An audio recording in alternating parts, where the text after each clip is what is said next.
अखिलेश यादव ने किया इनकार। मायावती बोली नो थैंक्स। दिनेश शर्मा पर जा टिकी है राहुल गांधी की निगाहें। नमस्कार, जनसत्ता में आपका स्वागत है। कांग्रेस सांसद राहुल गांधी की भारत जोड़ो यात्रा नए साल के पहले हफ्ते यानी 3 जनवरी 2023 को यूपी में प्रवेश कर रही है। ये वो सूबा है जहां से 80 लोकसभा सांसद चुने जाते हैं, जहां कभी कांग्रेस की तूती बोलती थी, मगर 2019 में पार्टी सिर्फ एक सीट पर सिमट कर रह गई।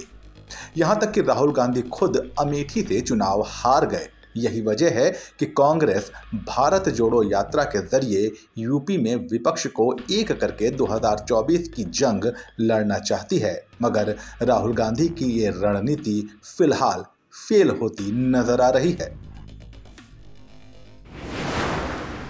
माया अखिलेश बोले ना बाबा ना। भारत जोड़ो यात्रा को लेकर कांग्रेस प्रवक्ता कृष्णकांत पांडे ने कहा था कि पार्टी यूपी में सभी विपक्षी पार्टियों को यात्रा में शामिल होने का न्योता भेज रही है। इनमें समाजवादी पार्टी अध्यक्ष अखिलेश यादव और बहुजन समाज पार्टी सुप्रीमो मायावती भी शामिल हैं, मगर सपा और बसपा के सूत्रों के हवाले से निकलकर आ रही खबरों पर यकीन करें तो बहन जी और टीपू दोनों ही ने राहुल बाबा का न्योता ठुकरा दिया है। अगर ऐसा है तो ये बात साफ हो जाती है कि बीजेपी से 2024 की जंग लड़ने के लिए सपा बसपा को कम से कम कांग्रेस का साथ तो नहीं चाहिए। सपा बसपा को किसका डर? 2019 के लोकसभा चुनाव में कांग्रेस का यूपी से लगभग सुपड़ा साफ हो चुका था। अगर आंकड़ों पर गौर करें तो 2019 में बीजेपी और अपना दल गठबंधन को 51.19% वोट शेयर और 64 सीटें मिली थी, जबकि सपा बसपा और रालोद के महागठबंधन को 39.23% शेयर और 15 सीटें हासिल हुई थी, जबकि कांग्रेस 6.41% वोट शेयर और 1 सीट पर सिमट कर रह गई थी। ऐसे में कांग्रेस भले ही विपक्षी एकता की बात करके बीजेपी को सत्ता से हटाने की बात कहे, मगर सपा और बसपा दोनों ही इस बात को अच्छी तरह से जानते हैं कि इस गठबंधन में कांग्रेस के पास लेने के लिए तो सब कुछ है, मगर बदले में देने के लिए कुछ भी नहीं है। यही वजह है कि जब अखिलेश और मायावती को राहुल का बुलावा मिला तो बिना किसी देरी के दोनों ने कह दिया थैंक्स बट नो थैंक्स। अब दिनेश शर्मा पर नजर। कांग्रेस के सूत्रों की माने तो राहुल गांधी की पदयात्रा में शामिल होने के लिए अब बीजेपी नेता और वो पूर्व डिप्टी सीएम दिनेश शर्मा को बुलावा भेजा जा सकता है।